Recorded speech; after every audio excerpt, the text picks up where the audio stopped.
Hello everyone, welcome to UPSC पे चर्चा with विशाल। तो आज हम सीडीएस का 2024 का फर्स्ट वाला जो पेपर था वो डिस्कस करेंगे, जो कि हमारे यूपीएससी सीएसई प्रीलिम्स के लिए भी काफ़ी ज़्यादा इम्पोर्टेंट है। प्लस जो स्टूडेंट्स सीडीएस का एग्ज़ाम दे रहे हैं उनके लिए तो बहुत ज़्यादा ज़रूरी ही है, और प्लस सिविल सर्विसेज वालों के लिए भी ज़रूरी है, क्योंकि एक थीम पता चल जाती है कि यूपीएससी किस थीम पे क्वेश्चन बना रहा है। तो चलिए स्टार्ट करते हैं।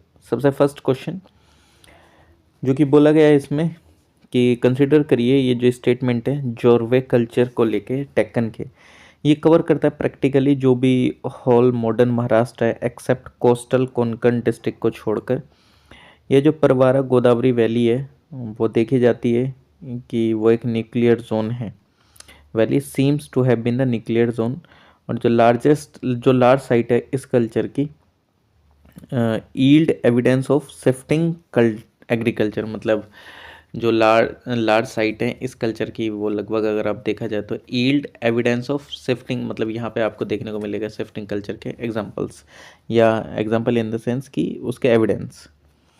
तो फर्स्ट वाले का आंसर है क्या? 1 ओनली, 1 एंड 2, 2 एंड 3, 1, 2 एंड 3। तो इसका आंसर है 1 एंड 2 ओनली। ठीक, ओके। चलिए नेक्स्ट क्वेश्चन है कि आपको ये मदुराई के बारे में बताया, स्टेटमेंट दिए हैं जो कि कैपिटल सिटी है पांड्या किंगडम की, कि इसके बारे में डिस्क्राइब्ड है मादुरी कंची में as a large grand city, और जो कि एनक्लोज्ड है बाय वॉल्स तीनों साइड से, एंड वैगई रिवर जो कि फोर्थ साइड में है, और जो अर्थशास्त्र है वो मेंशन करता है इसको as a centre of fine cotton textile, और जो अदर लिटरेली सोर्सेस हैं वो उसको डिस्क्राइब करते हैं as a major craft centre. तो इनमें से कौन सा ऑप्शन सही है? 1, 1 एंड 2, 1, 2, वो 2 एंड 3, 1, 2 एंड 3। तो इसका जो ऑप्शन सही है वो है डी, यानी कि ये तीनों ही स्टेटमेंट ठीक है। Okay, third statement Sawai Jai Singh के बारे में, जो कि इन्होंने एस्ट्रोनॉमिकल वर्क जो करा था, कि इन्होंने जो लर्न करी थी एक्यूरेसी यूरोपियन ऑब्जर्वेशन की, एंड ओपनिंग करा था डी ला हायर्स टेबल, जहाँ से इन्होंने प्रोड्यूस करा एक रिफ्रैक्शन टेबल। और एस्ट्रोनॉमर जो कि हिज एस्ट्रोनॉमर्स जो कि also developed a telescope of their own to observe the lunar phase of Venus, यानी कि उसको ऑब्जर्व करने के लिए इनके एस्ट्रोनॉमर्स ने डेवलप करा था इनका खुद का टेलीस्कोप। तो इनमें से कौन सा ऑप्शन सही है? 1, 2 या दोनों में से कोई नहीं। तो इसका जो ऑप्शन है वो है ए, यानी कि फर्स्ट ओनली। ठीक है, तो आप सवाई जयसिंह के बारे में थोड़ा सा पढ़ सकते हैं। ओके, तो आपको यहाँ से थीम पता चल रही है। मन मैन कोतूहल जो कि एक वर्क है म्यूज़िक पे, जो कि प्रिपेयर्ड हुआ था अंडर द एजेस ऑफ किसके? राजा मानसिंह जो कि ग्वालियर के थे, तानसेन या मीराबाई या अमीर खुसरो। तो इसका जो आंसर है वो है राजा मानसिंह, जो कि कहाँ के थे? ग्वालियर के थे। सुगम्य भारत अभियान जो उसके रिगार्डिंग में स्टेटमेंट की, जो प्रोग्राम है जो इनिशिएट करा गया था department of empowerment of person with disabilities, जो कि और ministry of social justice and empowerment, इसका एम है डेवलप करने inclusive society for person with disabilities के लिए। इसमें प्रोविज़न है पेंशन का फॉर पर्सन विद डिसेबिलिटीज़। तो ऑप्शन बताइए, 1, 2 एंड 3, 1 एंड 2, 2 एंड 3, 1 ओनली। तो फिफ्थ वाले का आंसर सही है क्या? बी, यानी कि 1 एंड 2 ओनली। ओके, नेक्स्ट, कि इनमें से कौन सा पार्ट नहीं है किसका? Was not a part of the action programme of the non corporation movement.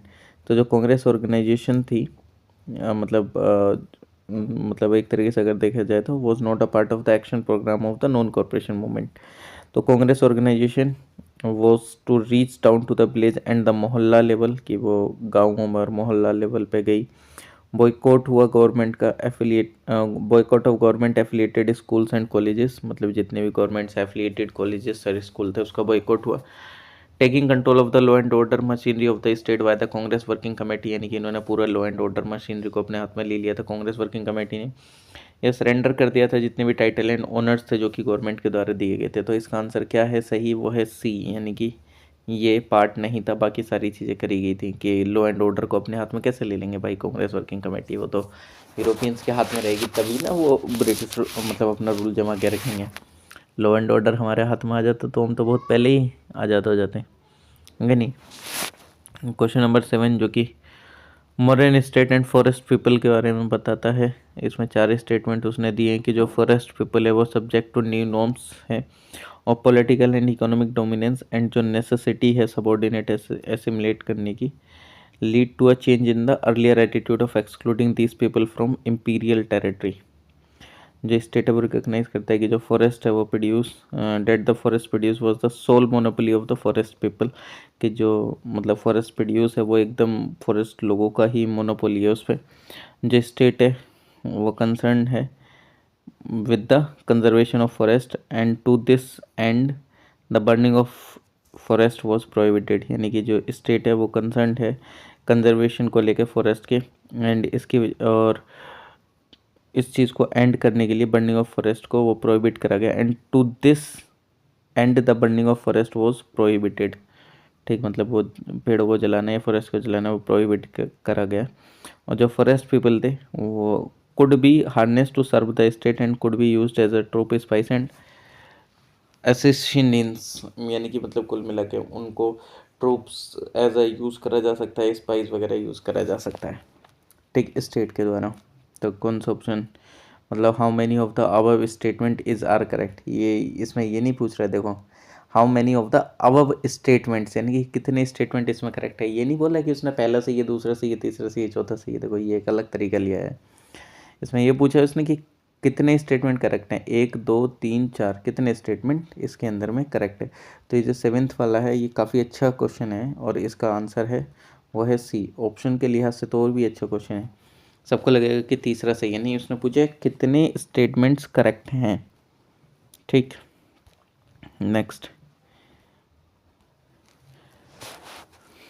Eight which of the following places जो डायमंड माइनिंग जो कैरी आउट करी गई थी ड्यूरिंग दिल्ली सल्तनत पीरियड, अवध में, खंबात में, पन्ना में या लखनौती में। तो जो 8th वाले का आंसर है वो है सी, यानी कि पन्ना में। ठीक, इनमें से कौन सा जेम्स वेब टेलीस्कोप के रिगार्डिंग सही है, जो कि लॉन्च हुआ था दिसंबर 2021 में, जो ऑर्बिट करता है सन के चारों तरफ अबाउट 15 लाख किलोमीटर, जो कि दूर है अर्थ से। ये ऑर्बिट करता है अर्थ के चारों तरफ, जो कि 15 लाख किलोमीटर दूर है। ये स्टेशनरी है स्पेस में नियरली 10 लाख किलोमीटर अर्थ की दूरी से, मतलब अर्थ से दूर है। और ये रिवॉल्व करता है अराउंड द मून नियरली लगभग 3.5 लाख किलोमीटर दूर है ये अर्थ से। तो 9th वाले का जो आंसर है वो है ए। ठीक है, जेम्स वेब टेलीस्कोप जो कि ऑर्बिट करता है सन को अबाउट लगभग 15 लाख किलोमीटर दूर है अर्थ से। इनमें से कौन से जो पार्टिकल्स हैं वो सब एटॉमिक पार्टिकल्स हैं, इलेक्ट्रॉन, प्रोटॉन, न्यूट्रॉन या म्यून। तो इस 10th वाले का आंसर है वो है बी, 1 2 एंड 3 4, यानी कि ये चारों सब एटॉमिक पार्टिकल हैं। ओके, नेक्स्ट, क्यूबिट जो कि रेफर करता है टू वैल्यूड क्वांटिटी जो कि यूज़ होती है classical computer, classical cryptography, quantum computer, lasers में। तो 11th वाले का सही आंसर है सी, यानी कि क्वांटम कंप्यूटर्स में यूज़ करी जाती है। Photon 51 refers to an image, वो किसकी इमेज को रेफर करता है, a crater on the moon, DNA molecules, virus responsible for कोविड-19, the virus responsible for common cold. तो जो 12th है इसका आंसर है बी, यानी कि डीएनए मॉलिक्यूल्स को रेफर करता है। फोटोन 51 एक to an image of photo और इमेज ऑफ डीएनए मॉलिक्यूल्स। 13 इसमें बोलता है कि जो the rest mass of Higgs boson is estimated to be close to, यानी कि किसके बराबर है। तो इसका मैं सीधा बता देता हूँ, 13 वाले का वो है सी। ठीक, ओके, 14 वाले का आपसे पूछा गया है कि जो कि डिस्क्राइब करता है इनमें से करेक्टली डिस्क्राइब करता है principle of working of N atomic clock. Atomic clock जो किस प्रिंसिपल पे वर्क करती है, vibration of a small quartz crystal, ये सिंपल हार्मोनिक मोशन पे एटम के अंदर जो होता है क्रिस्टल में, ये रेजोनेंट फ्रिक्वेंसी पे सीजियम और रूबिडियम एटम की, या एक्साइटेशन पे या डी एक्साइटेशन पे हाइड्रोजन एटम्स की। तो ये जो 14 वाला है इसका आंसर सी, यानी कि रेजोनेंट फ्रिक्वेंसी पे सीजियम और रूबिडियम एटम की। ठीक, 15 पॉलिटिकल एनालिसिस जो कि इन्वॉल्व करती है नॉर्मेटिव एंड एम्पेरिकल अप्रोचेस। इनमें से कौन सा स्टेटमेंट करेक्ट है इन दोनों अप्रोचेस को लेके। तो पहला है कि भाई नॉलेज एक्वायर करी जा सकती है through the empirical approach is value loaded. और जो नॉलेज है वो एक्वायर करी जा सकती है थ्रू नॉर्मेटिव अप्रोच जो कि ऑब्जेक्टिवली न्यूट्रल है। ठीक, इनमें से कौन सा स्टेटमेंट सही है? एक, दो, दोनों, या दोनों में से कोई नहीं? तो इसका आंसर है डी, यानी कि दोनों में से कोई नहीं। इनमें से कौन सा एक नहीं है फीचर टोटलिटेरियन रिजीम का? स्टेट कंट्रोल करता है political and often personal realms of individual life, यानी कि पूरी तरीके से कंट्रोल कर लेता है पॉलिटिकल और पर्सनल लाइफ जो होती है एक इंडिविजुअल की, जो मोनोपोली होती है मीन्स ऑफ कम्युनिकेशन की, ये वन पार्टी स्टेट होता है, ऑटोनॉमी होती है सिविल सोसाइटी की। तो इसका आंसर है डी, यानी कि एक ऑटोनॉमी होती है सिविल सोसाइटी की। ठीक, क्वेश्चन नंबर 17, इनमें से कौन से स्टेटमेंट करेक्ट नहीं है? इन वर्ल्ड पॉलिटिक्स जो हार्ड पावर है वो एक्सरसाइज करी जाती है by both state and other actors, जो कि इन्वॉल्विंग यूज ऑफ थ्रेट और कोएर्सन। ग्लोबलाइजेशन नेसेसरीली इकोनॉमिक है, नॉट कल्चरल है। जो टर्म वाशिंगटन कंसेंसस रेफर करती है पॉलिसी को, वो इंटरवेंशन चाहती है मार्केट का, वो मार्केट में इंटरवेंशन करती है एक तरीके से। रेफर टू द पॉलिसी जो कि एक इंटरवेंशन करती है मार्केट में एक तरीके से।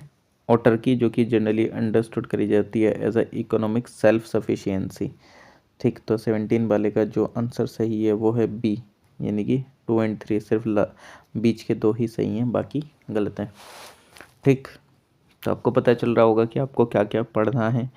ठीक, थोड़ा सा प्रीलिम्स के लिए, सीएससी के लिए तो खासकर, और बाकी सीडीएस में तो बहुत ज़्यादा ज़रूरी है कि आपको एक टॉपिक्स का पता चल रहा है। और बाकी आप जीएस, मेरे जितने भी लेक्चर्स, मतलब जितने भी आपके सब्जेक्ट हैं उन सब का मैंने लेक्चर्स क्रिएट कर, मतलब लेक्चर्स रिकॉर्ड करके उनकी प्लेलिस्ट बना दी है, एकदम लाइन वाइज लाइन मैंने पढ़ा है। पॉलिटी हो, आपका जीसी लियोंग हो, हिस्ट्री हो, ज्योग्राफी हो, साइंस हो, या एनवायरनमेंट हो। ठीक है, तो अंडर पार्ट 3 जो कॉन्स्टिट्यूशन ऑफ इंडिया का है, वो इंडिविजुअल जो कि can enforce right guaranteed by this when they are violated by the action of a authority, यानी कि जो पार्ट 3 जो है कॉन्स्टिट्यूशन ऑफ इंडिया का, वो क्या बोलता है कि जो individual can enforce right guarantee by this part when they are violated by, मतलब ऑब्वियसली बात है जिस टाइम पे ये वायलेट करे जाएँ गवर्नमेंट अथॉरिटी के द्वारा, तो उनको आप एनफोर्स करा सकते हैं, क्योंकि ये ऑब्वियसली बात है गारंटेड है। और पार्ट 3 यानी कि वही फंडामेंटल राइट की बात कर रहा है ये कॉन्स्टिट्यूशन ऑफ इंडिया, जो कि इंडिविजुअल जो कि एनफोर्स कराता है इन राइट्स को, जो कि गारंटी करे गए इस पार्ट के द्वारा जिस टाइम पे वो वायलेट होते हैं by not only the action of government authority but also by its inaction.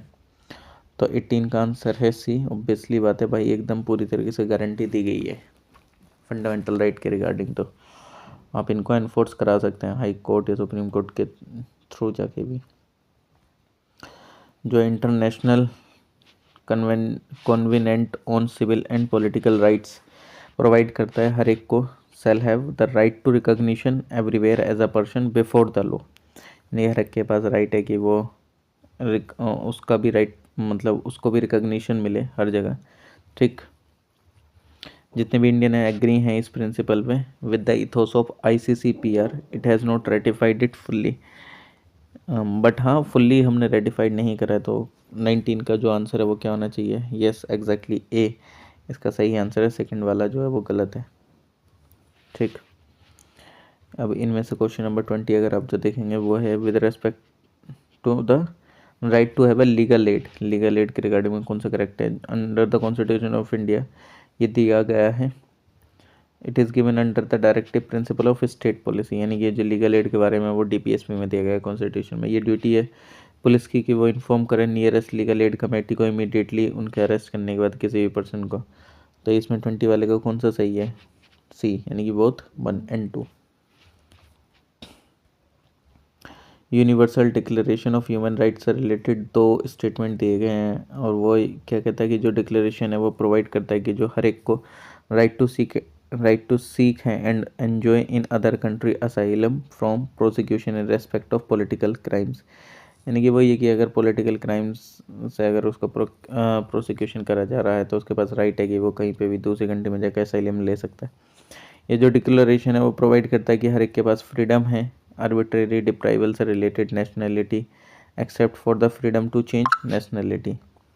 मतलब बाकी एक चीज़, एक फ्रीडम, मतलब नेशनलिटी की फ्रीडम को छोड़ के बाकी सारी फ्रीडम है, ठीक है। 21 वाला जो है उसका आंसर क्या होगा? इसका आंसर होगा आपका ए, यानी कि पहला ही सही है, ठीक। नेक्स्ट है कि इनमें से कौन सी जो यूएन की ऑर्गेनाइजेशन है उसको अवार्ड मिला है नोबेल नोबेल प्राइज़ 2 बार? IPCC, IAEA, UNHCR, UNICEF. तो 22 का जो आंसर है वो है सी, UNHCR, ठीक। नेक्स्ट है इनमें से आपको बताना है कि कौन सा जो है करेक्ट है वैक्सीनेशन के बारे में, जो कि प्रोवाइड करता है protection against an infectious disease. ये ब्लॉक कर देता है एंट्री इन्फेक्शियस एजेंट की बॉडी में। ये प्रोड्यूस करता है एंटीबॉडीज़ अगेंस्ट इन्फेक्शन। ये किल करता है इन्फेक्शन। ये किल करता है इन्फेक्शियस एजेंट को जिस टाइम पे बॉडी में एंटर कर रहे होते हैं। तो वैक्सीनेशन के अकॉर्डिंग आपको इनमें से कितने कौन से स्टेटमेंट सही लगे? तो 23 का जो आंसर है वो है आपका सी, यानी कि 23 सही है। पहला वाला जो है वो गलत है कि ये ब्लॉक कर देता है एंट्री इन्फेक्शन एजेंट की बॉडी में। नहीं, ऐसा नहीं है, उसके प्रभाव को रोक देता है। हालांकि इनमें से जो कौन सा है, इनमें से कौन सा सेल जो ह्यूमन बॉडी में उसमें न्यूक्लियस नहीं है? Which cell in human body have no nucleus? किसमें? मसल सेल में, फेगोसिटिक सेल्स में, रेड ब्लड सेल्स में, सिलिएटेड सेल्स में। तो इसका जो आंसर है 24 का वो है सी, यानी कि रेड ब्लड सेल्स में, ठीक। जो यूज़ है प्लास्टिक का उसकी वजह से number of environment related problem बढ़ गई हैं, और इसके जैसे इनमें से कौन से स्टेटमेंट करेक्ट है? They are non biodegradable, they do not get release into water and food, they do not have any biochemical synthesis activity, they are harmless to humans. तो 25 का ए सही है कि ये नॉन बायोडिग्रेडेबल है। तो ऑब्वियसली बात है, इसी वजह से तो पोल्यूशन होता है ना। बायोडिग्रेडेबल होंगे तो वो डिग्रेड हो जाएंगी। माइक्रो बॉडी जो कि मिलती हैं आपको प्लांट एंड एनिमल सेल में, वो कंटेन करती हैं broken down membranes, enzymes, acidic fluids या बेस्ड मेटाबोलाइट्स। तो 26 का जो आंसर है वो है बी, यानी कि एंजाइम्स को। नेक्स्ट है कि जो एंटी बैक्टीरियल एंजाइम है वो प्रेजेंट है सलाइवा में, टीयर्स में, उसको क्या कहते हैं? राइबोजाइम, लाइपेज, लाइसोजाइम या आइसोमेरेज। तो इसका जो आंसर है 27 का वो है आपका सी, यानी कि लाइसोजाइम, ठीक। नेक्स्ट, इनमें से कौन सा सेट वेजिटेबल्स का which set of vegetable is underground stem और मॉडिफाइड स्टेम है प्लांट की? Potato, artichoke, round gourd, onion, garlic और carrot. Potato, onion, garlic, potato, garlic, turnip. तो 28 का जो आंसर है वो है सी, यानी कि पोटैटो, ऑनियन और गार्लिक, ठीक। इनमें से कौन सा जो है बेसिकली फॉलोइंग इंडिकेटर यूज़ करा जाता है ऑब्जर्व करने के लिए मॉनेटरी ट्रांसमिशन मैकेनिज्म इकोनॉमी में? तो weighted average lending rate, weighted average domestic term deposit rate, या 1 ईयर मीडियन MCLR, या STF रेट।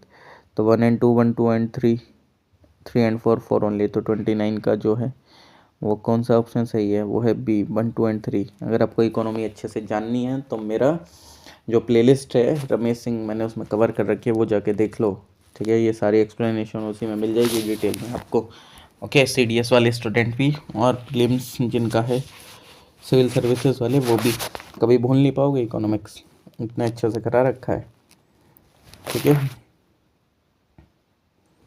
नेक्स्ट, इनमें से कंसिडर करिए कौन सा statement instrument of monetary policy के बारे में सही है। जो STF रेट है वो इंट्रोड्यूस करा गया था 2022 में। जो STF रेट था वो उसने रिप्लेस करा फिक्स्ड रिवर्स रेपो रेट को as the floor of LAF corridor. तो आपको बताना इनमें से कौन सा सही है। तो ऑब्वियसली बात है 30 वाले का क्या होना चाहिए? सी, यानी कि बोथ 1 and 2, ठीक। 31, इनमें से कौन से statement regarding weightage of different articles in wholesale price index के रिगार्डिंग में सही है? जो फ्यूल एंड पावर है वो हायर वेटेज है WPI में प्राइमरी आर्टिकल्स से, ठीक। और जो वेटेज है मैन्युफैक्चर्ड प्रोडक्ट का WPI में वो हायर देन है फ्यूल एंड पावर से। तो कौन सा सही है? तो 31 का जो स्टेटमेंट है वो बी सही है। ठीक है, बी यानी कि 2 ओनली, पहला वाला गलत है। 31 के बाद 32, इफ़ अगर इंडिया एंटर होता है फ्री ट्रेड एग्रीमेंट में विद अदर नेशन, तो जो ग्रोथ है एक्सपोर्ट की इंडिया के वो डिपेंड करेगी इनमें से किस पे? एक्सटेंट जो है टैरिफ रिडक्शन का MFN टैरिफ्स पे, या जो एक्सटेंट रिलैक्सेशन का in terms of rule of origin, extent of relaxation जो कि sanitary and phyto sanitary measures में, या जो लेवल ऑफ इंफ्रास्ट्रक्चर है इंडिया में, या जो इनकम है नेशंस की विद विच इंडिया, या जो इनकम है नेशंस में जिसके साथ इंडिया आई है FTA में। तो कौन से स्टेटमेंट से? 134, 124, 235, 12345। तो जो 32 है उसका आंसर क्या है? डी, यानी कि 1 2 3 4 5 ऑप्शन सही है। नेक्स्ट 33, इनकी इनमें से जो कौन सा है वो एमोफेट्रिक ऑक्साइड है? MgO, P4O10, Na2O, Al2O3। CDS वाले इसको ज़रूर बताएं एक बार को, CSE वाले तो ना भी बताएं, कोई दिक्कत नहीं है सच, क्योंकि ये फॉर्मूले वगैरह इतने नहीं पूछता है, बट फिर भी ठीक है। तो Al2O3 एम्फोट्रिक ऑक्साइड बोलते हैं। इनमें से करेक्ट सीक्वेंस कौन सा है ऑक्टेन नंबर के according? Butane, pentane, hexane and cyclohexane का। तो इसका मैं सही आंसर बता देता हूँ। 34 का है सी, यानी कि ब्यूटेन है, फिर उसके बाद साइक्लोहेक्सेन है, फिर पेंटेन है, फिर हेक्सेन है। इनमें से कौन सा जो है वो करेक्ट सीक्वेंस है रिएक्टिविटी को देख के? मतलब HCl के साथ सबसे ज़्यादा कौन रिएक्टिव है, फिर उसके बाद कौन, फिर उसके बाद कौन? इसकी तो एक वो भी होती थी ना, एक याद करने की ट्रिक भी थी, बट चलो छोड़ो, आप लोगों को याद भी होगी वो। 35 का क्या है? ए, कहे नाना कार मांगे अले जालिम आयरन से प्रॉब्लम है, इस तरीके से। तो सबसे ज़्यादा रिएक्टिविटी Mg, फिर एल्युमिनियम, फिर जिंक, फिर Fe। मिथेनॉल इज टॉक्सिक, क्यों है टॉक्सिक वो? तो इसका भी सीधा सीधा बता देता हूँ। 36 का बी है, क्योंकि मिथेनॉल जो है वो ऑक्सीडाइज हो जाता है मिथेनॉल में लिवर के अंदर में, जो कि कोएगुलेट कर देता है प्रोटोप्लाज्म को। ठीक, 36 का बी। 37, विनेगर जो है, विनेगर जिसको आप सिरका भी बोलते हैं, उसके अंदर क्या होता है? ऑब्वियसली बात है, ये तो एसिटिक एसिड होता ही है। तो एसिटिक एसिड वाला कौन सा ऑप्शन दिख रहा है आपको? ए ही दिख रहा है। 5 से 8% solution of acetic acid in water. 5-8% कुछ देखना ही नहीं था, एसिटिक एसिड देख लो, तो वही लगा दो, तो वही आंसर है। इनमें से कौन सा ग्लोबल डिमिंग से रिलेटेड है? इनमें से कि एटमॉस्फेरिक प्रेशर गिर जाता है इंक्रीज पार्टिकुलेट्स की वजह से, या राइज हो जाता है एटमॉस्फेरिक प्रेशर का इंक्रीज होने से पार्टिकुलेट्स के, या राइज हो जाता है टेम्परेचर का इंक्रीज पार्टिकुलेट्स की वजह से, फॉल हो जाता है टेम्परेचर का इंक्रीज पार्टिकुलेट्स की वजह से। तो 38 का जो है वो क्या है? डी, यानी कि फॉल हो जाता है टेम्परेचर का इंक्रीज पार्टिकुलेट्स की वजह से। इनमें से कौन सा जो है वो सीटेन के नाम से जाना जाता है? हेक्साडेकेन, हेप्टाडेकेन, ऑक्टाडेकेन, नोनाडेकेन। तो 39 का आंसर है ए, यानी कि हेक्साडेकेन। ठीक। नेक्स्ट है, इनमें से कौन सी जो कंट्री है वो पार्ट नहीं है अरेबियन पेनिनसुला की? क्यूबेत, ओमान, जॉर्डन, यमन। तो मैप अगर आपको अच्छे से पता होगा तो ये जॉर्डन अरेबियन पेनिनसुला की पार्ट नहीं है। नेक्स्ट आपसे पूछा गया है इसमें कि बताना है एंटार्क्टिका के बारे में कौन से करेक्ट हैं। ये हाईएस्ट एवरेज एलिवेशन है as compare to all other continents. जो माउंट विंशन है वो हाईएस्ट पीक है इस कॉन्टिनेंट की। तो 41 का जो आंसर है वो आपका क्या है? सी, यानी कि जो दोनों स्टेटमेंट है ये एकदम करेक्ट है। ठीक। नेक्स्ट बोला है इसमें कि इनमें से कौन सा जो है बायोस्फीयर रिजर्व वो स्प्रेड है ओवर 3 स्टेट इन इंडिया? कौन सा? नीलगिरी, अचानकमर, अमरकंटक, सैसासलम, या अगस्थ्यमलाई। तो 42 का आंसर है ए, यानी कि नीलगिरी। ओके। नेक्स्ट इनमें से बताना है जो कि करेक्टली मैच नहीं है। करेक्टली मैच नहीं है तो Ramnagar wild life sanctuary Uttarakhand, Chakrashila wild life sanctuary Assam, Nahar wild life sanctuary Haryana, Kanev wild life sanctuary Arunachal Pradesh. तो 43 का है ए। अब बताओ ये जो Ramnagar wild life sanctuary Uttarakhand में नहीं है तो कहाँ है? क्योंकि आप कंफ्यूज हो सकते थे रामनगर को सोच के, क्योंकि रामनगर एक शहर भी पड़ता है, ठीक है, उत्तराखंड में। तो कभी रामनगर से रामनगर सोच लिया हो। तो ये गलत है।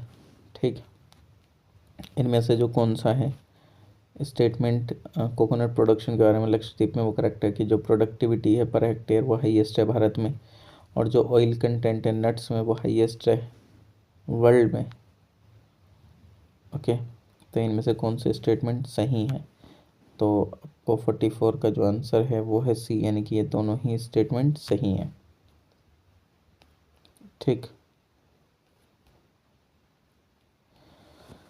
इनमें से बोला है कि बैरियर आइलैंड के बारे में कौन से करेक्ट है? पहला स्टेटमेंट है कि ये जो स्मॉल चेन है किसकी, ऑफ सैंड आइलैंड की, जो कि फॉर्म करते हैं ऑफशोर और फार फ्रॉम द कोस्ट। जो लगून्स हैं और जो शैलो और मार्शेस हैं वो सेपरेट करते हैं बैरियर आइलैंड को मेन आइलैंड से। ये जो लोकेशंस है ये हजार्डस है फॉर सेटलमेंट बिकॉज ये इजीली स्वेप्ट अवे हो जाती है स्टॉर्म्स एंड हरिकेन के थ्रू। तो आपको बताना है इसमें से कौन सा सही है 45 वाले में। तो 45 में आपका कौन सा सही है? सी, यानी कि 2 एंड 3 ये दोनों सही हैं। ओके, इसमें से बताना है ये जो टाइप ऑफ क्लाउड, इनमें से ये आपको करेक्टरिस्टिक दिए हैं तो वो कौन सा क्लाउड है?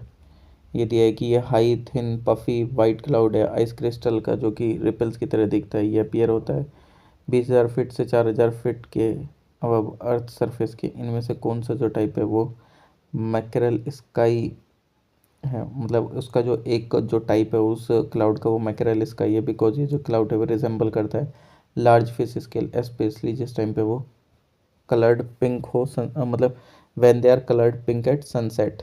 ठीक, तो इसमें से कौन सा जो है 46 वाले का सही है? वो है D, सिरोक्यूमुलस। Okay,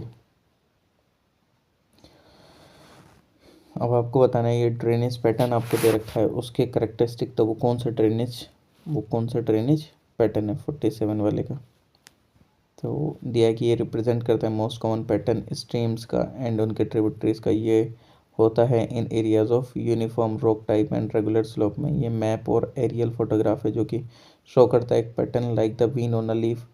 smaller stream join करती है मेन स्ट्रीम को एक एक्यूट एंगल पे। तो 47 का अगर आप देखेंगे तो वो है ए, यानी कि ये डेंड्रिटिक पैटर्न है।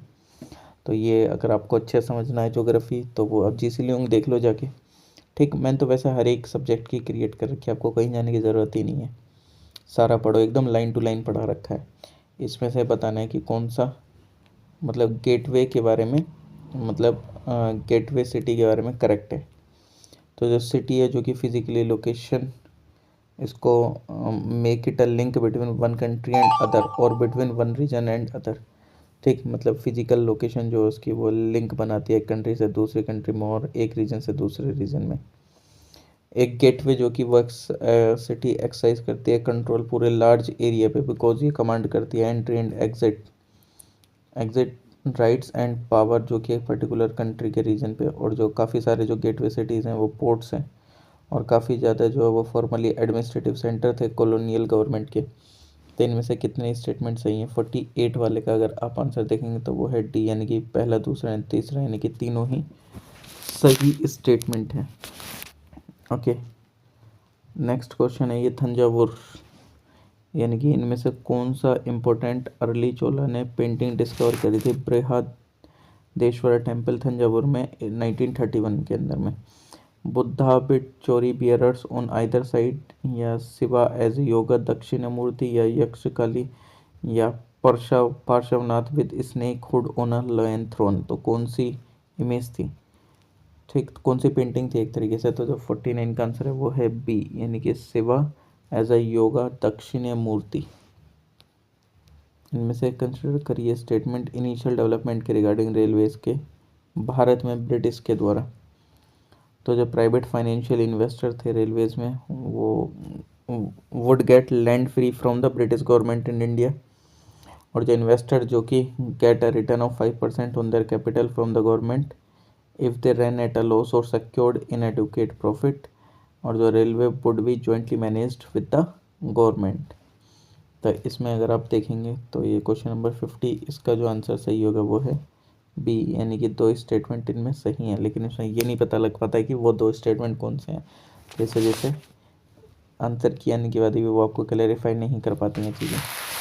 ठीक, दो स्टेटमेंट सही हैं, ये तो सही है, लेकिन कौन से सही हैं वो नहीं पता लग पा रहा है। इनमें से कौन सी जो इंडस्ट्री है वो मोस्ट अफेक्टेड है? डी इंडस्ट्रियलाइजेशन के कारण भारत में जो हुआ था 19 सेंचुरी में, silk manufacture, cotton textile, iron and steel, woollen manufacture. तो 51 का जो है वो है बी, यानी कि कॉटन टेक्सटाइल। ठीक, नेक्स्ट है कि इनमें से आपको नेशनल मूवमेंट के रिगार्डिंग में बताना है कौन से स्टेटमेंट, मतलब कितने स्टेटमेंट इसमें करेक्ट है। तो फिरोज शाह मेहता, बदरुद्दीन तैयब जी एंड जो अदर थे उन्होंने फॉर्म करा Bombay presidency association. Surendranath Banerjee and इनके ग्रुप ने प्लान करा एक इंडियन नेशनल कॉन्फ्रेंस का कलकत्ता में। एलन ऑक्टावियन यूम, यानी कि ओ यूम ने डिसाइड करा वो क्रिएट करेंगे एक all India body as a rival to above organisation और to give vent to the grievances of the poor and marginalised Indian, यानी कि कुल मिला के इनकी वो हेल्प करेंगे जैसे तैसे करके। तो 52 का जो आंसर है वो आपका क्या है, वो है बी, यानी कि दो स्टेटमेंट सही है इसके अंदर में। उसने पूछा how many of the statement is are correct. तो जो giant metre wave radio telescope है उसके अंदर क्या है, single parabolic antenna, multiple parabolic antenna, multiple circular antenna, ये जो कॉम्बिनेशन है सर्कुलर एंड पैराबोलिक एंटीना का। तो 53 का आंसर है आपके बी, यानी कि मल्टीपल पैराबोलिक एंटीना। ठीक, नेक्स्ट क्वेश्चन है इसमें कि कौन सा जो है वो first commercial space station, exam station, international space centre, वो स्पेस स्टेशन गैलीलियो या वोयेगर फर्स्ट। तो 54 का जो आंसर है वो है ए, यानी कि एग्जाम स्टेशन। इनमें से कौन सा फेरोमैग्नेटिक मटेरियल नहीं है, cobalt, iron, silver, ferric chloride. तो 55 का अगर आप देखेंगे इसको इन्होंने कैंसिल कर दिया है इस क्वेश्चन को। ठीक, इनमें से बताने वन डे, जिस टाइम पे मैं जल्दी में था ऑफिस जाने की, तो मेरे पास फिक्स्ड क्वांटिटी ऑफ राइस थे। When was just cooked and kept in a bowl and in order to cool it quickly which one of the following is the best option. मतलब मैंने जल्दी से वो चावल बना लिया और मैंने बाउल में रख दिए, लेकिन जल्दी से मुझे वो ठंडा करना है तो मैं कैसे कर पाऊँगा। एक हमने लो पढ़ा था, एक आपको लो भी पढ़ाया था मैंने शायद, वो जो जिस टाइम पे मैं वो कर रहा था साइंस एंड टेक, जो कि आपको प्लेलिस्ट में जाके देखने को मिल जाएगी अगर बेसिक साइंस भी जाननी है कुछ चीज़ों के पीछे। तो इसका सीधा बता देते हैं सी ऑप्शन है, क्योंकि let it be kept in a bowl of water at room temperature and operating a ceiling fan और table fan at full speed। ठीक, तो उससे ये ठंडा हो जाएगा जल्दी। इसमें मराकेच पार्टनरशिप के बारे में पूछा गया है कि ये इंटर गवर्नमेंटल पार्टनरशिप है ग्लोबल क्लाइमेट एक्शन के लिए। ये ओनली इंटर गवर्नमेंटल पार्टनरशिप थी ग्लोबल क्लाइमेट एक्शन के लिए, बट ऑल्सो एक कोलैबोरेशन है government and other stakeholder के बीच में, जैसे सिटीज़, बिजनेस या इन्वेस्टर। ये एक पार्टनरशिप है जो कि गाइड करेगी थी 2030 के एजेंडा के लिए फॉर सस्टेनेबल डेवलपमेंट। ये मतलब पार्टनरशिप करेगी और पार्टनरशिप जो कि वो गाइड करेगी 2030 के एजेंडा फॉर सस्टेनेबल डेवलपमेंट को लेके। तो 57 का आंसर है क्या, सी, यानी कि जो तीनों स्टेटमेंट है वो तीनों ही सही है। क्वेश्चन नंबर 58, यानी कि जो भारत है, भारत के अंदर में जो स्पेशल मैरिज एक्ट है वो प्रोटेक्ट करता है इंडिविजुअल को इफ़ अगर कोई भी एंटर हो जाता है इनटू इंटर रिलीजियस मैरिजेस में, या जो राइट टू मैरी दिया गया एक पर्सन को खुद की चॉइस का एक इंटीग्रल एस्पेक्ट है ऑफ वंस फंडामेंटल राइट, जो कि किस में दिया गया है अंडर आर्टिकल 21। जो यूनिवर्सल डिक्लेरेशन है ह्यूमन राइट्स की वो ऑल्सो रेजोनेट करता है किसको, मार्शल राइट्स को, हर एक adult consent of every adult consenting individuals। तो 58 वाले का जो आंसर है वो है क्या, वो है आपका 1, 2 एंड 3, क्योंकि ये तीनों ही स्टेटमेंट सही हैं। इंटरनेशनल कोर्ट ऑफ जस्टिस के बारे में दो स्टेटमेंट है कि जो कोर्ट है वो कंसिस्ट करता है मेंबर्स को, जहाँ पे जो दो मेंबर्स होते हैं can not be national of the same state, मतलब दोनों नागरिक जो एक ही देश से नहीं हो सकते हैं। जो जनरल असेंबली होती है एंड जो सिक्योरिटी काउंसिल होती है वो प्रोसीड करती है इंडिपेंडेंटली, ठीक, of one another to elect the members of the court. Okay, तो 59 वाले का जो अगर आप देखेंगे वो है आंसर सी, यानी कि जो दोनों ऑप्शन है वो सही है। बोनिधि बिस्ता, ये एक डाटा विजुअलाइजेशन सर्विसेज है बोनिधि, जो कि प्रोवाइड करेगी full resolution mosaic data visualisation capability through किसके वेब मैप सर्विसेज। ये इनेबल करता है रिसोर्स सेट 2/2A को और सेंटिनेम-1 और 2 सैटेलाइट्स को। तो 60 का आंसर है क्या, सी, यानी कि ये जो दोनों स्टेटमेंट हैं वो दोनों ही सही हैं।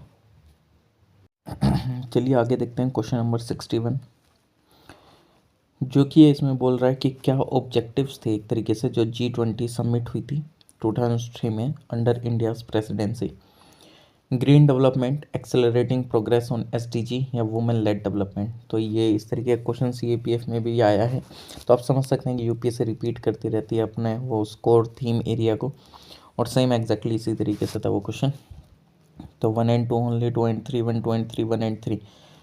तो 61 का है सी, यानी कि ये तीनों ही करेक्ट हैं। नेक्स्ट है कि जो कैजुअल ऑर्गेनिज्म है किसका, डेंगू फीवर का, वो एक मॉस्किटो बोर्न वायरस है जो कि बिलोंग करता है इनमें से किस कैटेगरी को। ठीक, तो फ्लेवी रिवो वायरस या एडिनो वायरस या वैक्सीनिया वायरस या निफा वायरस। तो जो 62 का आंसर है वो है ए, यानी कि फ्लेवी रिवो वायरस को। नेक्स्ट क्वेश्चन है कि इनमें से कौन सा फॉलोइंग आर मतलब from which among the following are blood clotting factors जो कि रिलीज होते हैं, RBC से या इओसिनोफिल्स से या प्लेटिलेट से या मोनोसाइट से। तो 63 का आंसर है वो है सी, यानी कि प्लेटिलेट से।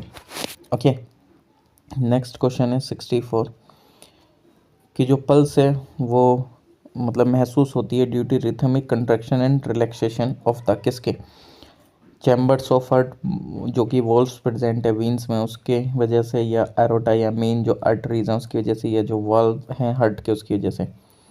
तो 64 का आंसर है सी, यानी कि एरोटा और मेन आर्टरीज की वजह से।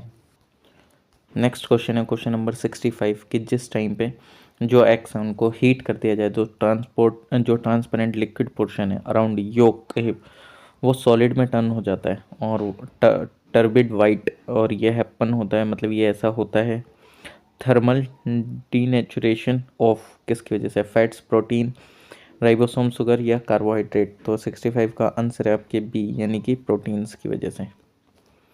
इनमें से कौन सा जो कि करेक्ट है, तो मतलब ये इकोनॉमिक्स का क्वेश्चन है, तो सीधा सीधा आप इकोनॉमिक्स अगर जिसकी भी वीक है तो उस मेरे प्लेलिस्ट से जाके पढ़ सकता है। रमेश सिंह को मैंने कंप्लीट करा रखा है। तो इसका ऑप्शन क्या है कि जो GDP डिफ्लेटर है वो कैप्चर करता है average price of an unchanging basket of commodities जो कि कॉन्स्टिट्यूट करता है GDP of a country. Second है कि जो GDP डिफ्लेटर है वो यूज़ करा जाता है मेज़र करने के लिए रियल GDP की इकोनॉमी की, बट ना ही इन्फ्लेशन रेट को। तो 66 का जो ऑप्शन होना चाहिए क्या होना चाहिए, 1 only, 2 only, both 1 and 2, neither 1 and no 2। तो 66 का आंसर है डी, यानी कि नाइदर 1 nor 2। नेक्स्ट है क्वेश्चन नंबर 67 कि इनमें से कौन सा स्टेटमेंट करेक्ट है कि जो प्राइस इंडेक्स है वो कैप्चर करता है चेंज जो होता है एवरेज प्राइस में of a constant basket of a commodities. Second है कि इफ़ अगर प्राइस इंडेक्स की वैल्यू 100 है, 100, 110 एंड 121 3 कॉन्जिक्यूटिव ईयर में रही है, ठीक, तो जो इन्फ्लेशन रेट है सेकेंड एंड थर्ड ईयर में वो 10% एंड 21% हो गए रेस्पेक्टिवली। तो कौन सा स्टेटमेंट सही है, 1 ओनली, 2 ओनली, दोनों, ये दोनों में से कोई सही नहीं है। तो ये है ए, यानी कि 1 ओनली। नेक्स्ट है कि इनमें से कौन से करेक्ट हैं। तो पहला है कि जो मोस्ट ऑफ इंडिया रिजर्व है वो आपको देखने को मिलेगा in the form of foreign currency. Second कि कोई भी there is no cost of holding foreign currency as reserve via nation. तो इसमें ऑप्शन 1 ओनली, 2 ओनली, दोनों, ये दोनों में से कोई नहीं। तो 68 का आंसर है ए, यानी कि 1 ओनली। इनमें से कौन सा करेक्ट नहीं है, पहला ऑप्शन है कि जो मार्केट मैकेनिज्म है over produces a good that generate positive externality, या जो कैप है एंड जो ट्रेड है पोल्यूशन का वो पोल्यूशन परमिट्स का can be use by the government to achieve the social optimum. ये सी ऑप्शन है कि जो ऑप्टिमल अमाउंट ऑफ सब्सिडी है in the case of an activity जो कि प्रोड्यूस करता है एक पॉजिटिव एक्सटर्नलिटी। ये एक डिफरेंस है between the social benefit and the private benefit at the optimum. और जो ट्रेजेडी या कॉमन्स की वो एक एग्जांपल है नेगेटिव एक्सटर्नलिटी के। तो पहला वाला ऑप्शन गलत है, ठीक, मतलब यही आंसर है और ये गलत ऑप्शन है, बाकी तीनों स्टेटमेंट सही हैं। इनमें से कौन सा स्टेटमेंट करेक्ट नहीं है जीएसटी के रिगार्डिंग में? कि अमेंडमेंट 115 जो था कॉन्स्टिट्यूशन ऑफ इंडिया में, तो उसने अल्कोहल को क्या करा, फॉर ह्यूमन यूज़ के लिए उसने रखा, और जो 5 पेट्रोलियम प्रोडक्ट थे उसको जीएसटी के एम्बिट से बाहर रख दिया। सेकंड है कि जो अमेंडमेंट 122 था उसने कॉन्स्टिट्यूशन ऑफ इंडिया में जो अल्कोहल था वो सिर्फ और सिर्फ ह्यूमन यूज़ के लिए रखा, और बाकी सारी चीज़ों को human use outside the ambit of GST, और उसको जीएसटी के एम्बिट से बाहर रख दिया। जो प्रीशियस मेटल है वो टैक्स करा जाएगा at the rate of 1% under GST. ये जो अंडरवर्क डायमंड है उसको टैक्स करा जाएगा एट द रेट ऑफ 0.25%। तो इसमें से गलत कौन सा है? तो वो है सी। बाकी तीनों स्टेटमेंट सही हैं, मतलब यही गलत है, यही आंसर है फिर। ओके। जो तेंदुलकर कमेटी की रिपोर्ट थी उसके अनुसार, जो कि पॉवर्टी एस्टीमेट पे थी, उसके अनुसार कौन सा करेक्ट है? कि जो कमेटी थी वो यूज करी गई है as an all India urban poverty line basket as a reference, जिससे कि ड्राइव करा जा सके both rural and urban poverty levels को। जो कमेटी है उसने पॉवर्टी लाइन दी ऑफिशियल फूड कैलोरी नॉर्म्स के लिए, ठीक। The committee at anchored the poverty line to the official food calorie norms. तो इनमें से कौन से स्टेटमेंट सही हैं? तो 71 का जो है वो है ए, यानी कि सिर्फ पहला वाला सही है, दूसरा वाला गलत है। तो यहाँ से आपको आइडिया मिल रहा होगा कि आपको किन किन चीज़ों पर ध्यान रखना है, ठीक है ना। और अगर आपको डिटेल एक्सप्लेनेशन चाहिए तो मेरे उसमें चले जाइए, क्या नाम है, ये जो प्लेलिस्ट क्रिएटेड है। और जब ऑलरेडी प्लेलिस्ट क्रिएटेड है तो यहाँ पे एकदम डिटेल में जाने का कोई मतलब है नहीं, ठीक, क्योंकि फिर ये ज़्यादा लंबी वीडियो हो जाएगी। तो अभी आपको एक आइडिया मिल जा रहा होगा, ठीक। इन डिटेल जानना है मेरी प्लेलिस्ट देख लो सीधा, वहाँ पे मैंने टॉपिक कवर कर रखे हैं। ओके।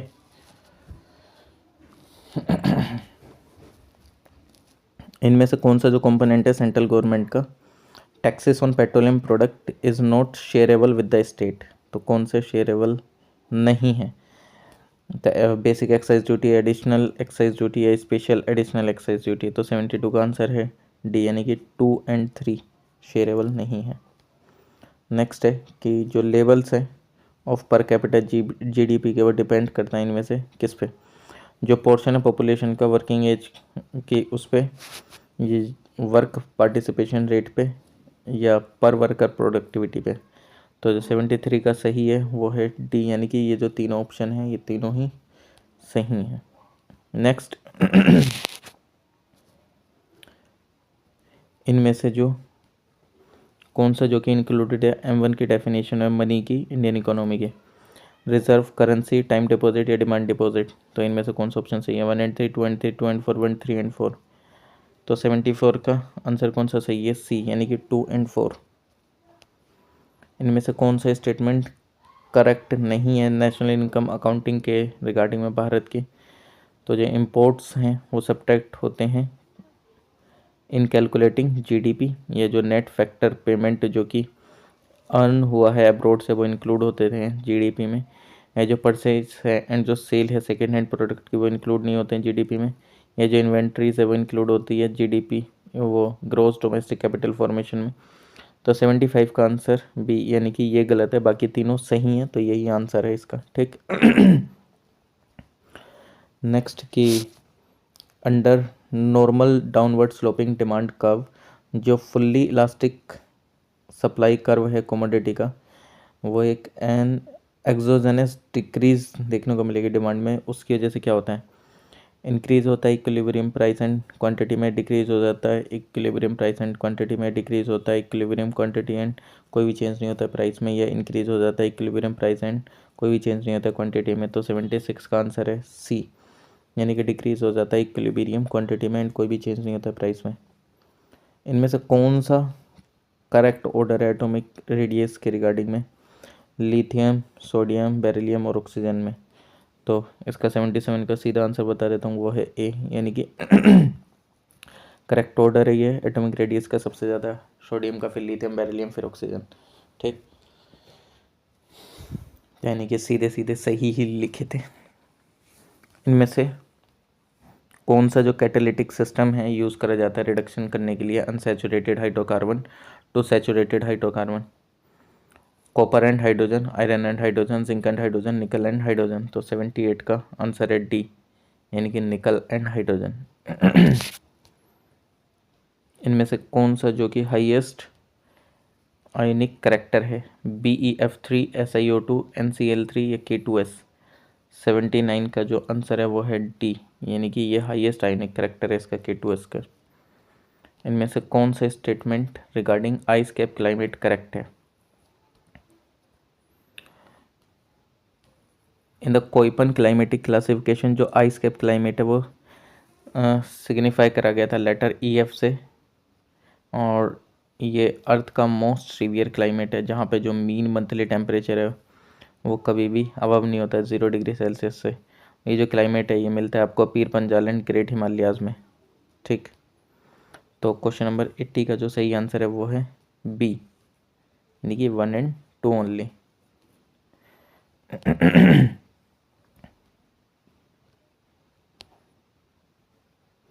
इनमें से कौन सा इंडस्ट्रियल रिवोल्यूशन के रिगार्डिंग में करेक्ट है? ये इट वॉज मतलब ये एक चेंज था सोसाइटी का rural and agriculture life style से, किसमें कि जिसमें जो काफ़ी सारे जो पीपल है वो अर्न करते हैं अपनी लिविंग इंडस्ट्रियल और सेकेंडरी सेक्टर में इकोनॉमी के। ये जो फर्स्ट इंडस्ट्रियल रिवोल्यूशन था वो हुआ था स्टार्ट जर्मनी में and in the early 18th century. और during the industrial revolution technological advances in iron smelting and बाद में लेटर स्टील प्रोडक्शन जो था वो कंपनी करा गया था। इन्वेंशन हुआ था किसका? स्टीम इंजन का। तो इनमें से कौन से सही है? 1 only, 2 and 3 only, 1 and 3 only, 1, 2 and 3। तो 81 का जो आंसर है वो क्या है? सी, यानी कि 1 and 3 ओनली सही है। इनमें से कौन सा स्टेटमेंट जो है रिगार्डिंग इंसुलेशन के वो करेक्ट है? इंसुलेशन जो प्रीडोमिनेंटली शॉर्ट वेव रेडिएशन है जिसकी जो वेवलेंथ है उसकी in the range of 0.39 micrometre to 0.76 micrometre रहती है। इंसुलेशन जो कि इवनली डिस्ट्रीब्यूटेड है across the earth because of the earth curved surface. तो जो 82 है इसका आंसर क्या है? सही। 82 का 1 only, 2 only, both 1 and 2, neither 1 और 2, तो 1 ओनली यानी कि 82 का ए। 83 इनमें से कौन सा सही है? स्टेटमेंट रिगार्डिंग रिवर मिएंडर्स ये एक यू शेप्ड बेंड देखने को मिलता है रिवर में, एक्सट्रीमली टाइट मिएंडर जो जिसको बोलते हैं गूज नेक, और it is likely to become a cut off और oxbow lake after a flood. और जो टेक्टोनिक अपलिफ्ट होता है वो कोज करता है रिवर को, कि वो मतलब एक तरीके से वो कारण बनता है किसका? कि वो रिवर कंटिन्यू करे down cutting along its meandering course और प्रोड्यूस करे इंसीज्ड और एंट्रेंस्ड मिएंडर्स को। तो 1 only, 1 and 2 only, 2 and 3 only, 1, 2 and 3। तो 83 का जो आंसर है वो है डी, यानी कि 1, 2 and 3 सही। इनमें से कितने हाँ मतलब इनमें से कैसे आप डिटरमाइन कर सकते हैं कि जो रिलेटिव ह्यूमिडिटी है पर्टिकुलर डे पे एट अ गिवन प्लेस? तो इफ़ अगर टेम्परेचर दिया गया हो या एब्सोल्यूट ह्यूमिडिटी दी गई हो, both temperature and absolute humidity दी गई हो या परसेंटेज दी गई हो एब्सोल्यूट ह्यूमिडिटी की, तो जो 84 है उसका आंसर है सी, यानी कि टेम्परेचर एंड एब्सोल्यूट ह्यूमिडिटी दी गई हो। इनमें से कौन सा ग्रीन हाउस गैस जिसका मैक्सिमम एवरेज रेसिडेंस आपको देखने को मिलेगा एटमॉस्फेयर में? CFC, CH4N2 या वाटर वेपर? तो 85 का जो है वो है सी, यानी कि N2O। ठीक, इनमें से VW जो है वो स्टैंड करता है for as per the Koppen classification. तो BW का मतलब क्या है? Steppe climate, desert climate, tundra climate, mesothermal climate. तो जो 86 है उसका है बी, यानी कि डेजर्ट क्लाइमेट। ठीक, इनमें से कौन सी ऑर्गेनाइजेशन पब्लिश करती है world wide list of endangered species? IUCN, WWF, UNEP, UNDP? तो 87 का क्या है? ए, यानी कि IUCN। इनमें से कौन जो है नेशनल मतलब on which among the following is national water way number 2 situated, मतलब कहाँ पर है? गंगा से Haldia, Prayagraj, west coast canal, Kottapuram, Kollam, Brahmaputra, Sadiya Dhubri, Godavari and Krishna, Kakinada, Puducherry. 88 का जो है वो है सी सही, यानी कि ब्रह्मपुत्र, शदिया और दुबरी। इनमें से कौन सा कल्चरेबल वेस्टलैंड है? लैंड जो कि that has been left fallow in last 4 years, यानी कि ऐसे ही छोड़ दिया गया लास्ट 4 सालों में। लैंड जो कि छोड़ दिया गया है 1 and 2 ईयर्स से ऐसी खाली। लैंड जो कि छोड़ दिया गया है लेफ्ट लेस देन 1 ईयर, और लैंड जो कि छोड़ दिया गया है fellow for more than 5 years. तो 89 का आंसर है डी, यानी कि इसको कहते हैं कि जो कोई भी लैंड ऐसे ही छोड़ दिया गया है 5 साल से ज़्यादा। 90 यानी कि इनमें से कौन सा करेक्ट? एंगुलर वेलोसिटी जो है सारी लोकेशन के लिए ऑन द अर्थ सरफेस वो सेम है, वाइल जो लीनियर वेलोसिटी वो वेरी करती है। और जो लीनियर वेलोसिटी है वो मैक्सिमम होती है इक्वेटर पे, मिनिमम होती है पोल्स पे। तो 90 का ऑप्शन कौन सा सही होना चाहिए? 1 ओनली 2, दोनों दोनों में से कोई नहीं। 90 का सी, यानी कि बोथ 1 and 2। ठीक। 91 राणा कुंभा जो है मेवाड़ के, उसके रिगार्डिंग में कि वो लिखता है कमेंट्री जयदेव गीता गोविंदा के ऊपर। और ये इसने मतलब लिखी है इन्होंने 4 ड्रामा इन विच उन्होंने कहा है said to have made use of 4 provincial languages. ठीक, मतलब इन्होंने अपने चारों ड्रामा में कि जो चारों प्रोविंशियल लैंग्वेजेस है उनका यूज़ करा एक तरीके से। ऐसा कहा है said to have made use of 4 provincial languages. उन्होंने इरेक्ट करा कीर्ति स्तंभ को चित्तौड़ में इन कोमेमोरेशन किस चीज़ की? कि इनकी विक्ट्री हुई थी गुजरात के ऊपर। तो इनमें कौन सा सही? 1 2 and 3, 2 and 3, 1 and 2, 3 ओनली। तो 91 का आंसर जो है वो है ए 1 2 and 3। ठीक, इनमें से कौन सा जो है, इनमें से कौन से जो चोला किंग थे उन्होंने एनकरेज करा था शैलेंद्र रूलर ऑफ श्री विजय की वो बिल्ड करें बुद्धिस्ट बिहारा नेगापट्टनम में? तो प्रंत का first, Rajaraja first, Rajendra first या कुलोतुंगा फर्स्ट? तो 92 का है बी, यानी कि राजेंद्र राजा फर्स्ट। इनमें से जो कौन है वो नहीं थे कोर्ट पोइट कृष्ण देव राय के? तिमन्ना, धुरजती, मल्लाना या सिद्धेश्वरा?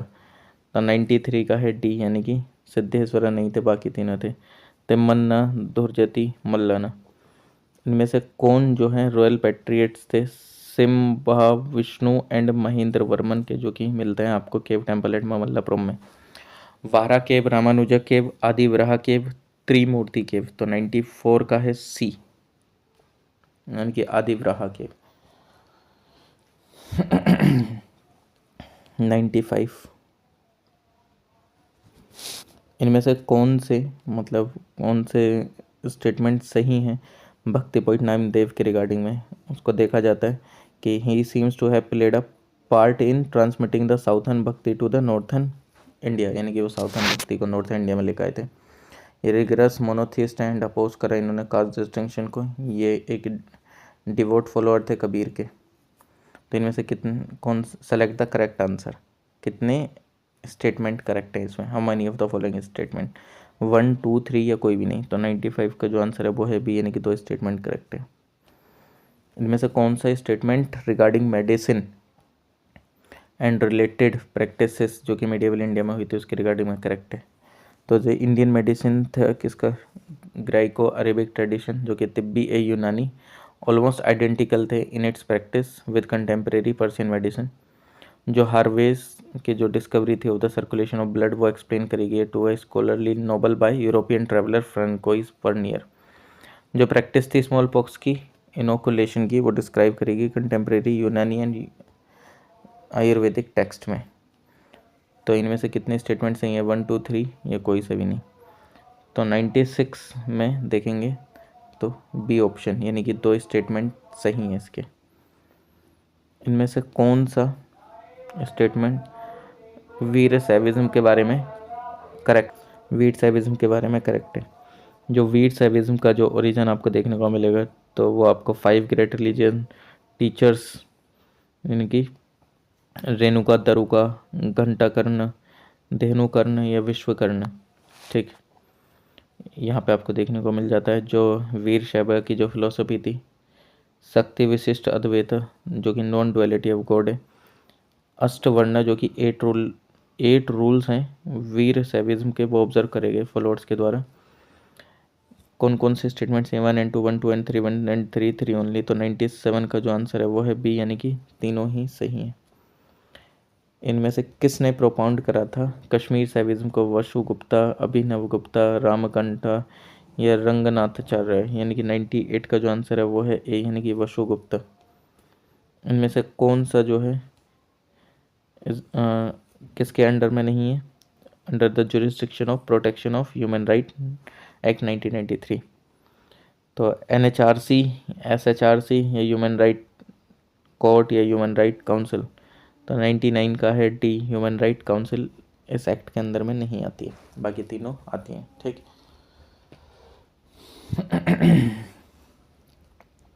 B.R. अम्बेडकर के अकॉर्डिंग इनमें से कौन सा जो आर्टिकल है वो हार्ट एंड सोल है? अरे ये तो सीधा सीधा आपको पता होगा, आर्टिकल 32। चलिए नेक्स्ट, इनमें से ये पूछ रहा है कि बताइए who among the following filed the writ petition that lead to the famous verdict of Supreme Court of India recognizing the right to right to privacy? किस केस में आया? ये तो सबको रटा हुआ होना चाहिए भाई साहब, जस्टिस KS पुट्टास्वामी केस।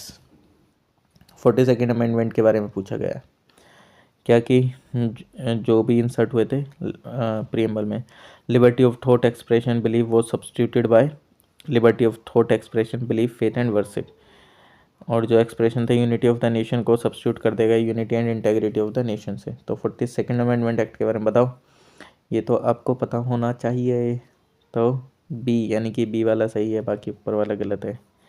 ठीक, क्योंकि इंटेग्रिटी वाला शब्द ऐड हुआ था ना।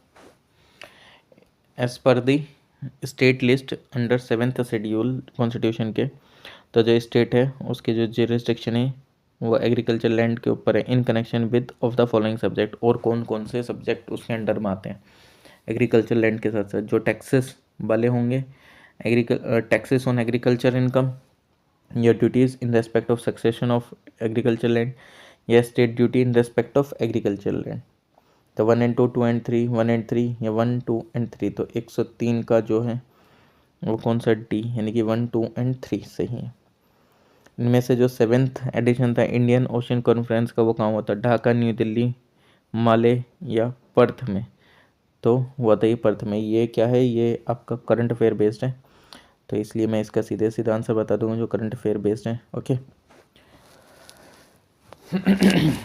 Match the following political idea और थिंकर। तो मैं इसका सीधा आंसर बता देता हूँ, फिर आपको भी आसानी रहेगी ये 105 वाले का। ठीक, तो इसका आंसर जो है वो है सी, यानी कि 3, 4, 2, 1, 3, 4, 2, 1।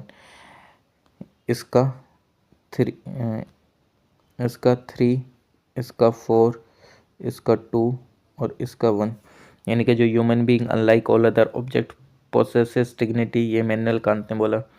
It is a swaraj when we learn to rule our self, Mahatma Gandhi. Freedom implies not only emancipation from political bondage but also equal distribution of wealth, ये सुभाष चंद्र बोस ने बोला। For me real freedom is freedom from fear, Aung San Suu Kyi. ठीक, 3, 4, 2, 1।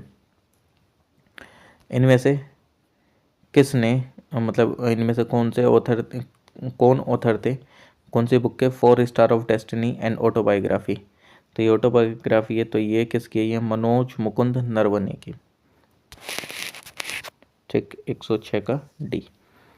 Next, जो Indian army थी उसने launch करा operation सर्वशक्ति, ठीक, जो कि टेररिस्ट को बाहर निकालने के लिए था। तो ये किसने लॉन्च करा? Myanmar, Manipur, Jammu and Kashmir, Chhattisgarh. Terrorist बाहर निकालने के लिए 107 में का आंसर है सी, जम्मू एंड कश्मीर से। इनमें से कौन सा मतलब ये 2023 का स्वच्छता सर्वेक्षण अवार्ड में कौन सा को क्लीनेस्ट सिटी अवार्ड मिला? तो 108 का बी, इंदौर एंड सूरत, ये तो आते ही हैं। इनमें से कौन इंडिजीनियस असॉल्ट राइफल जो कि डेवलप करी गई डीआरडी के द्वारा, हेकलर T91 टिक्का उग्रम। तो इसका आंसर है डी यानी कि उग्रम। तो ये करंट अफेयर बेस्ड है, ये आपको पता भी होना चाहिए क्योंकि 2024 और 23 का ही है ये, वो भी लास्ट 6 महीने का ही होगा और 2024 का होगा थोड़ा सा। इनमें से किसने, जो कि स्पोर्ट है, विच one of the following sport is, जो योगेश सिंह है उन्होंने गोल्ड मेडल जीता था एशियन चैंपियनशिप इन 2024 में, जो कि एसोसिएटेड था किससे, बैडमिंटन, शूटिंग, आर्चरी, रेसलिंग। तो 110 का है बी यानी कि शूटिंग से। ठीक, इनमें से जो कौन से रिनोन्ड क्लासिकल सिंगर प्रभा अत्री जो कि रिसेंटली डेथ हुई, वो एक्सपोनेंट थे इनमें से कौन से घराना के, मतलब किस घराना से थे वो, किराना, पटियाला, ग्वालियर या आगरा। तो 111 का है ए यानी कि किराना घराना से थे वो। इनमें से कौन से first Indian commander in chief थे इंडियन आर्मी के, इंडिपेंडेंट इंडिया के, मतलब कौन थे वो कमांडर इन चीफ जो कि इंडिपेंडेंट इंडिया के थे पहले, KM करियप्पा। इनमें से कौन सी end to end secure mobile ecosystem, मतलब इनमें से किसने end to end secure mobile ecosystem develop करा इंडियन आर्मी के द्वारा, इनमें से कौन सा। तो 113 का जो है वो है डी यानी कि संभव। इनमें से कौन सा रीजनल कॉम्प्रिहेंशन इकोनॉमिक पार्टनरशिप के बारे में करेक्ट है, ये जो है ये कॉम्प्रिहेंसिव फ्री ट्रेड एग्रीमेंट है ASEAN member state and ASEAN free trade agreement partners के बीच में। इंडिया ने ऑप्टेड आउट ऑफ RCEP यानी बाहर निकल गई। तो 114 का यानी कि दोनों ऑप्शन ही सही हैं। इनमें से कौन सा गवर्नमेंट ऑफ इंडिया, मतलब किस में गवर्नमेंट ऑफ इंडिया एंटर हुई एक एग्रीमेंट, मतलब किस गवर्नमेंट के साथ भारतीय सरकार एग्रीमेंट में आई lithium exploration and mining project के रिगार्डिंग में, ब्राज़ील के साथ, ऑस्ट्रेलिया, अर्जेंटीना, चिली। तो 115 का है सी यानी कि अर्जेंटीना के साथ। SCO के बारे में कि इनमें से वन ऑफ द गोल जो है SCO का वो है कि प्रमोट करना new democratic fair and rational international political and economic order को। ये ईरान जो एक परमानेंट मेंबर है SCO का। तो 116 का जो है वो सी यानी कि बोथ 1 और 2। 117 इनमें से कौन सा statement ICC under-19 men's cricket world cup 2024 के बारे में करेक्ट है। ऑस्ट्रेलिया ने वन करा अपना title 4th time, it was recognised in South Africa. ठीक, तो 117 का आंसर है सी यानी कि ये जो दोनों हैं ये दोनों सही हैं। इनमें से कौन सा भारत रत्न के बारे में करेक्ट है, ये स्टार्ट हुआ 1972 में जी। ये जो अवार्ड है वो कोई कैरी नहीं करता है मॉनेटरी ग्रांट। तो 118 का बी यानी कि ये सही है। ईयर आप मेरे को कमेंट सेक्शन में कमेंट कर दो, बताओ कौन से ईयर में स्टार्ट होता है। इनमें से कौन सा इंडिया की रैंक के बारे में है ग्लोबल इनोवेशन इंडेक्स में, जो कि पब्लिश करी जाती है वर्ल्ड इंटेलेक्चुअल प्रॉपर्टी ऑर्गेनाइजेशन के द्वारा। इंडिया की जो रैंक थी वो 40 थी। इंडिया जो है वो एक ट्रेजेक्ट्री पे है ओवर द पीरियड 2015 से 23 के बीच में। तो 119 का कौन सा सही है, सी यानी कि दोनों ही सही हैं। इनमें से कौन सा स्टेटमेंट ग्रीन क्रेडिट इनिशिएटिव के बारे में सही है कि ये एक रेस्पॉन्स है to the challenge of climate change. ये प्रमोट करता है plantation on wasteland and river catchment areas पे। ये एक स्कीम है गवर्नमेंट ऑफ इंडिया की जो कि रिप्लेस करती है कैरोसिन ऑयल को विद सोलर पावर जो कि यूज़ करी गई रूरल पुअर के द्वारा। तो इसका आंसर है बी यानी कि 1 और 2 ही सही है। तो आई होप कि आपको यहाँ से पूरी एक थीम पता चल गई होगी और ये आपको बेनिफिट करे UPSC CSE प्रीलिम्स के साथ साथ आपके CDS वाले जो एस्पिरेंट हैं उनको भी। तो जितनी भी थीम्स थी उनको आप मेरे डिटेल लेक्चर में जाके पढ़ सकते हैं। ठीक, और प्लस उन पे थोड़ा सा ज़्यादा फोकस दीजिएगा आप रिवीजन करते समय। ओके, तो चलिए मिलते हैं नेक्स्ट वीडियो में। Bye everyone, take care, please like share comment and subscribe.